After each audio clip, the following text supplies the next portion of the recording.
Life coach are के ये YouTube channel पर सभी दर्शकों का स्वागत है। 24 बरस से हम लाइफ कोचिंग और बिजनेस कोचिंग बाबत सेवाएं देते आए हैं। ऐसे ही लाइफ कोचिंग के बारे में आज हम एक नया विषय लेकर आए हैं, वो यानी दासबोध की सीख। दासबोध एक वैज्ञानिक विषय प्रणाली जो अत्यंत आसानी से एवं सहजता से जीने की कला सिखाने वाला ग्रंथ। इसमें 20 दशक है। हर दशक में 10 समास यानी 10 विषय है। समय की पाबंदी ध्यान में रख के हम 5 विषय एक विभाग में लेंगे। ऐसे 40 विभाग बहुत आसानी से दासबोध आपके सामने प्रस्तुत होने वाला है। 40 विभाग होने के बाद हर विभाग के नीचे डिस्क्रिप्शन में सभी 40 विभागों का विश्लेषण आपको मिल जाएगा। तो चलिए हम ये दासबोध दासबोध की ये श्रृंखला की शुरुआत करें। प्रस्तुति है ज्ञानी एवं अनुभूति संपन्न डॉक्टर शुभदा खटावकर जी की पहचान परिचय थोड़े में।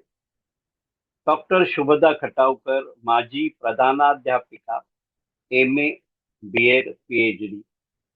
प्रबंध का विषय था महादेवी वर्मा के काव्य में मानव मूल्यों और दर्शन, मुंबई विद्यापीठ से।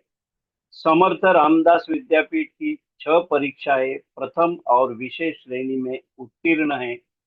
35 सालों से साप्ताहिक विवेक, मुंबई का हिंदी मराठी अनुवाद, लेखों का पुनर्लेखन, प्रूफ रीडिंग इत्यादि। अनेक हिंदी मराठी ग्रंथों एवं पुस्तकों का हिंदी मराठी अनुवाद, अनेक निबंध, कथा, कविता, पुस्तक परीक्षण, इनका लेखन, महाराष्ट्र राज्य उत्कृष्ट वाङ्मय निर्मिती पुरस्कार 1987-88, राष्ट्रीय आदर्श शिक्षक पुरस्कार 2001-2002, तत्कालीन राष्ट्रपति डॉक्टर एपीजे अब्दुल कलाम जी इनके कर कमलों द्वारा प्राप्त 100 से ज्यादा पुरस्कार और 300 350 ज्यादा सम्मान प्राप्त, संत साहित्य पर प्रवचन और अन्य विषयों पर व्याख्यान।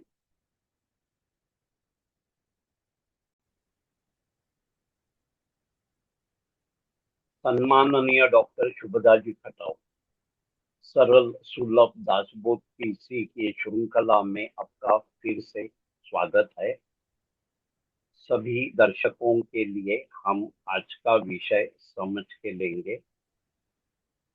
आप सभी को ज्ञात है कि हिंदी में दासबोध, सरल सुलभ सीधी जीवन प्रणाली, श्री दासबोध की सीख, यह श्रृंखला हम डॉक्टर शुभदा जी खटावकर इनकी वाणी से सुन रहे हैं। आज का विषय है विभाग 11वां, दशक 6वां, देव की खोज। हर दशक में 10 समास यानी 10 विषय है। उसमें से 5 समाज हम आज लेने वाले हैं। देवशोधन, ब्रह्म पावन निरूपण, मायोद्भव निरूपण, ब्रह्म निरूपण, माया ब्रह्म निरूपण। अभी विजन थोड़ा बड़ा। तो मेरी अपर शुभदा जी खटावकर इनको विनती है कि शुभदा जी आप आपका आज का कथन आरंभ कीजिए। जय जय रघुवीर समर्थ। श्री राम श्री राम श्री राम। आज के 11वें विभाग में मैं आप सब दर्शकों, पाठकों, अभ्यासकों, रसिकों का मनपूर्वक अभिवादन करती हूँ। अब हम इस 6वें दशक के पहले समास का अध्ययन करने जा रहे हैं। इसका शीर्षक है देव शोधन। देव शोधन का मतलब है ईश्वर का अनुसंधान, अर्थात ईश्वर की खोज। इस समास में श्री समर्थ कुछ महत्वपूर्ण प्रश्नों के जवाब दे रहे हैं। दासबोध की ये विशेषता है, इसमें समर्थ ने कतिपय प्रश्न निर्माण किए हैं और उन प्रश्नों के खुद ही जवाब उत्तर दिए हैं। श्री समर्थ वस्तुतः संपूर्णतः अद्वैतवादी दार्शनिक होने के कारण ये निश्चय पूर्वक सिद्ध करना चाहते हैं कि अपने देह सहित ये जो समूचा विश्व है ये कतई वास्तव नहीं। इसके पीछे एक अपरिवर्तनीय एवं पूर्णतः वास्तव ऐसी सद्वस्तु है जो स्वयं अचल है, और इतना ही नहीं तो वह इस समूचे विश्व का सच्चा सहारा है एवं वह ज्ञानमय तथा आनंदमय है। ऐसी वस्तु के साक्षात्कार से ओतप्रोत आश्रय संतुष्टि की प्राप्ति होती है। इस सद्वस्तु की एक अति विलक्षण शक्ति है जिसे माया कहा जाता है। उसी की शक्ति के फलस्वरूप ये दृश्य जगत हमें दृश्यमान होता है, अर्थात दिखाई देता है, तथा अज्ञानी जीव उसके इस मोह माया जाल में फंसकर उसी प्रवाह में ही निरंतर बहता रहता है। मतलब उसका जीवन क्रम उसी के आधिपत्य के नीचे चलता है। परिणामतः वही दृश्य वास्तव मानकर अपनी राह पर आगे बढ़ता रहता है। परंतु जब उसे इस वास्तव का पता चलता है कि ये दृश्य विश्व विनाशकारी एवं प्रासंगिक तथा लय होने वाला अर्थात विनाशकारी है, तब वह इस मोह माया जाल से दूर होकर म्हणजे मुक्ति पाकर और निर्गुण निराकार आत्म स्वरूप के साथ समरस हो जाता है। इसकी प्रत्यक्षानुभूति प्राप्त करना ही आत्मज्ञान की प्राप्ति करना है। इसकी प्राप्ति होने के लिए आत्मानात्म विवेक और सगुणोपासना, इन दोनों का सहारा, सहायता, मदद लेनी पड़ती है। उसके बाद अज्ञान का विनाश होकर आत्मदर्शन की सबसे ऊंची अर्थात सुखमय संतुष्टिदायक स्थिति प्राप्त होती है। इसीलिए श्री समर्थ ने श्री दासबोध में विवेक और उपासना की महानता का सुस्पष्ट प्रतिपादन किया है। इसकी पूर्ति के लिए श्री समर्थ द्वारा बताया गया सन्मार्ग वह क्या है? वह है बुद्धि से विवेक करना। मतलब बुद्धि का इस्तेमाल, उपयोग करना है, लेकिन वह विवेक की प्राप्ति के लिए करना है। और श्रद्धा से उपासना, मतलब विवेक प्राप्ति के लिए बुद्धि का वापर करो और श्रद्धा से उपासना करो। ये दोनों महत्वपूर्ण बातें श्री समर्थ ने बड़ी समर्थता से यहाँ बताई है। अंततः स्वस्वरूप से तादात्म्य या एक रूपता हो जाने के लिए यही उदात्त और महत्वपूर्ण सीख हमें प्राप्त करके हमें भी इस ईश्वर प्राप्ति के मार्ग पर अग्रसर होना है। यह सीख लेकर हम इस छठवें समास के 6वें दशक के दूसरे समास का अब विवरण करने जा रहे हैं, जिसका शीर्षक है ब्रह्म पावन निरूपण। ब्रह्म विद्या का सही अभ्यास करने के लिए हर साधक को श्री सद्गुरु के सुयोग्य मार्गदर्शन की नितांत आवश्यकता होती है। सद्गुरु क्या करते हैं कि पहले शिष्य के मन में ये धारणा निश्चित करते हैं कि इस विश्व में शाश्वत क्या है और अशाश्वत क्या है। इसका सही निर्णय एवं चयन करने की क्षमता उसमें निर्माण करते हैं। वैसी दृष्टि और शक्ति भी उसे प्रदान करा देते हैं। इसके बाद शाश्वत का मतलब ब्रह्म का अनुसंधान कैसे करना है, इस कला का मतलब परमार्थ, ये भी एक कला है। और इस कला से भगवंत की प्राप्ति कैसी करनी है, अभ्यास कैसा करना है, ये कला भी हमें समर्थ यहाँ सिखाते हैं। और इस बात की प्रतीति भी कराते हैं कि सत्व रूप ब्रह्म सब दृश्य प्रकृति को धारण करने वाला और प्रेरित करने वाला होता है। ये दृश्य प्रकृति कृतिशील एवं नाश होने वाली है, परंतु ब्रह्म केवल अचल अढल सत्य है।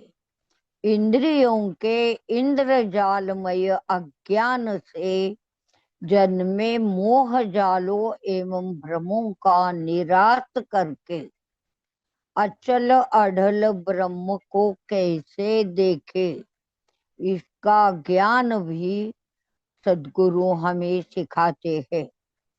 वस्तुतः सूक्ष्म अचल अढल अतीन्द्रिय एवं अविनाशी ब्रह्म को अर्थात सद्वस्तु को देखने का सौभाग्य नसीब होना, ये तो परमार्थ साधना का परमोच्च एवं सबसे श्रेष्ठ बिंदु है।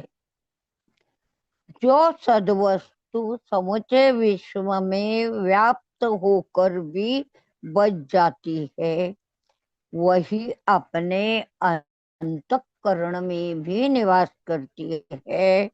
इस ज्ञान की प्राप्ति होने के लिए श्री समर्थ यहाँ हमें बताते हैं, विवेक की सहायता होने के लिए देह बुद्धि का बंधन छोड़ दें। मतलब विवेक की सहायता लेकर देह बुद्धि के बंधन का त्याग करें, स्वस्वरूपासंधान जारी रखे। परिणामतः दृश्य अपने आप मिट जाएगा। मतलब हमारी जो बाह्य वस्तुओं की ओर जो अभिलाषाएं है वह मिट जाएगी। इतना ही नहीं तो मोक्ष की प्राप्ति भी हो जाएगी।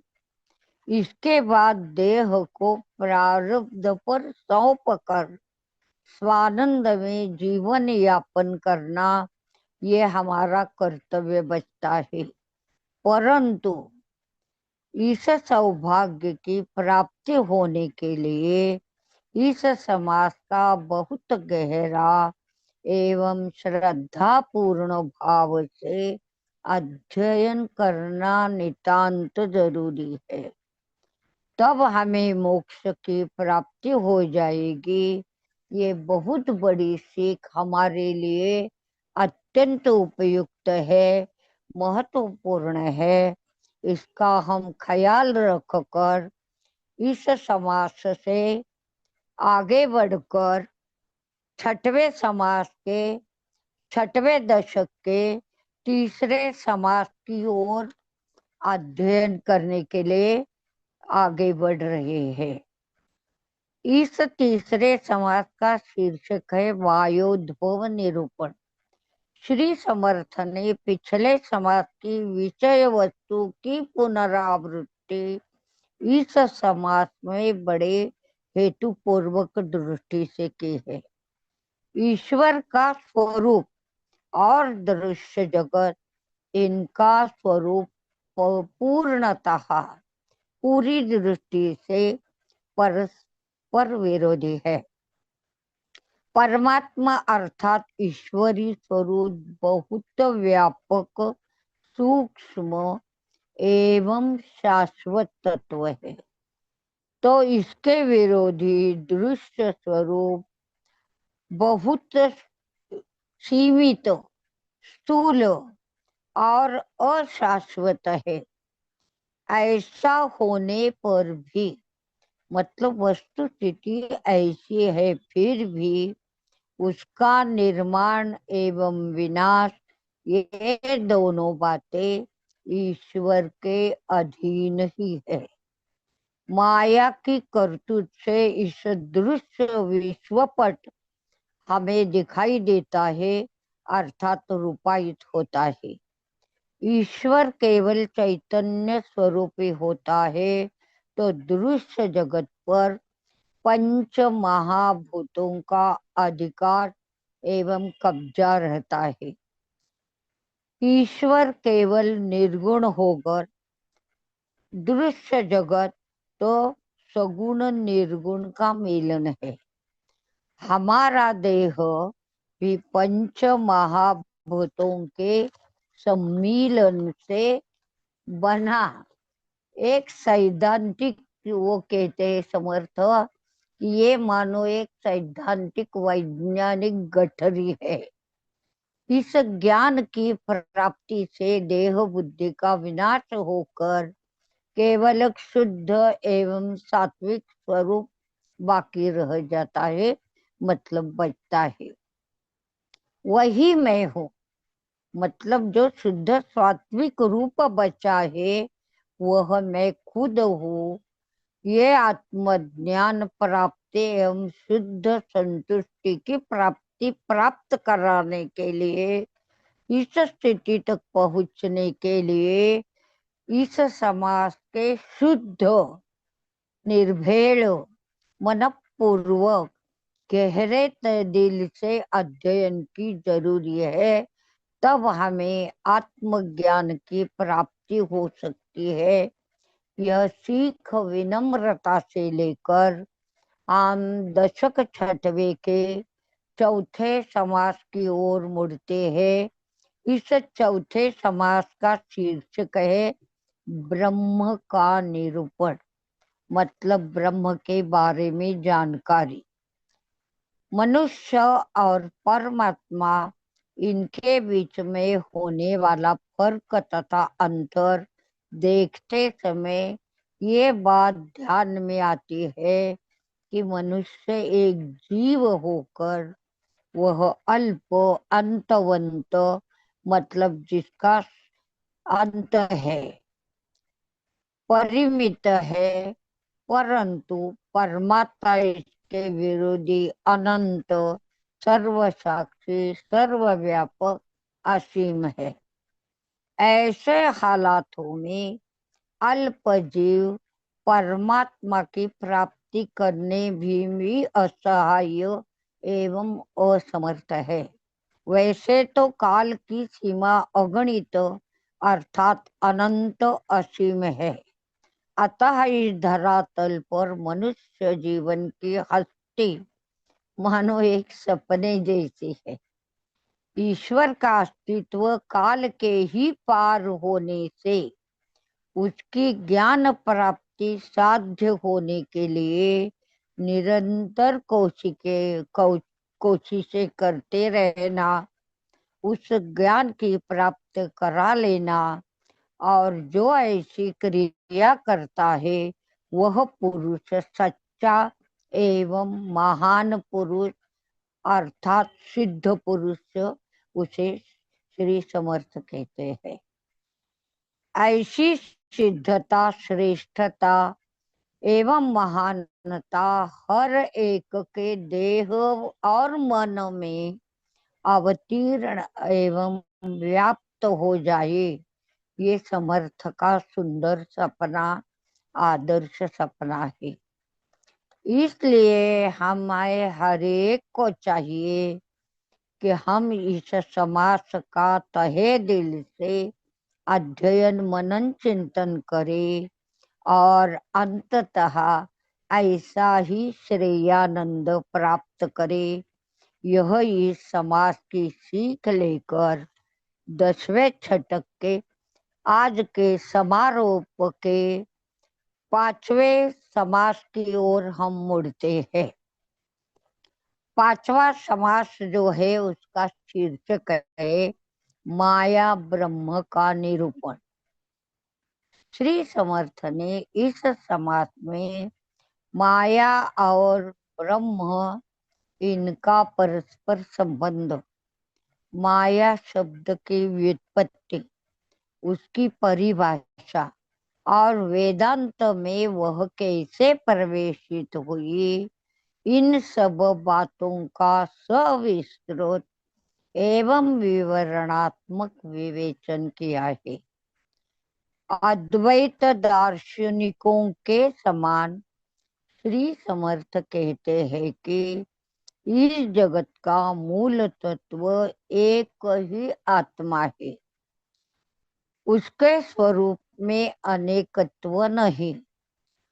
परंतु तो भी प्रश्न बचता है, बाकी रहता है कि तो इस जगत में जो अनेकत्व व्याप्त है, तो उसके पीछे कौन सा कारण है या उसकी निर्मिति कैसी हुई है।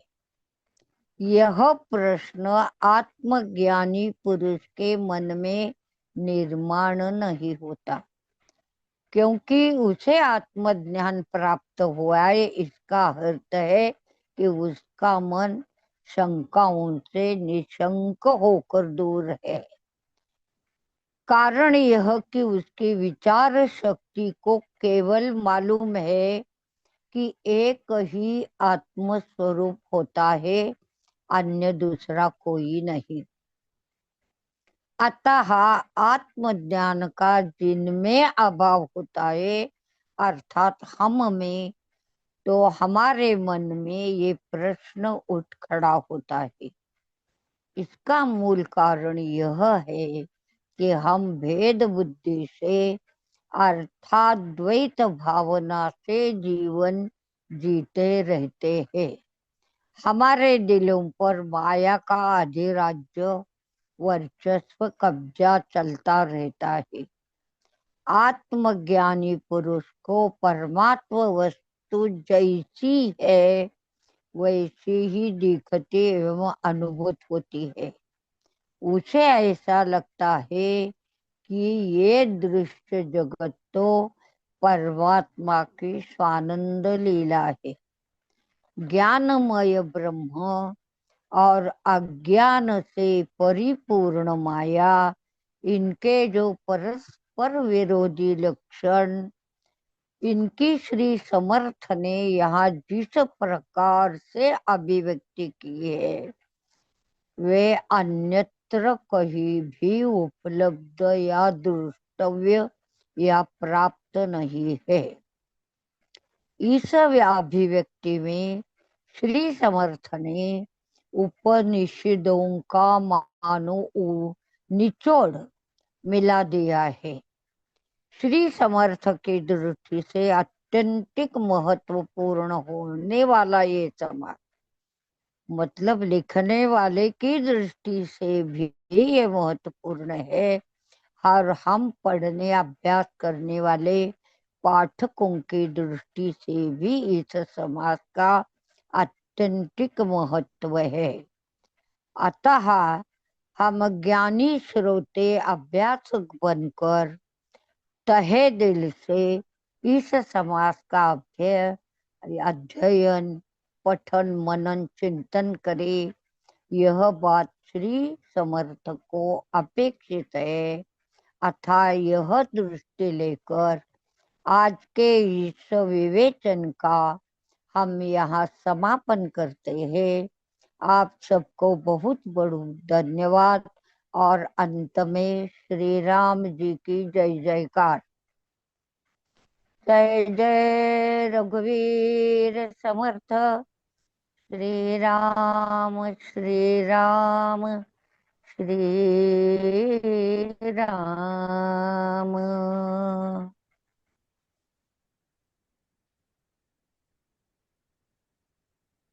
डॉक्टर शुभदा जी, आपको मेरा नमन है।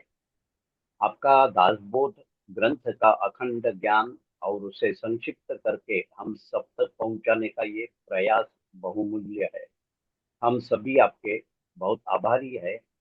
आपने सरलता से किए हुए कथन का लाभ सभी श्रावक अवश्य लेंगे, यह मेरा विश्वास है। सभी श्रावकों को विनंती है कि यह दासबोध की सीख आपके परिवार के और परिजनों तक, हर एक परिजनों तक और परिवार के सदस्य तक पहुंचाइए। ये खचित अपना कर्तव्य समझिए। डॉक्टर शुभदा जी, आपके बहुमूल्य ज्ञान और अमूल्य समय के लिए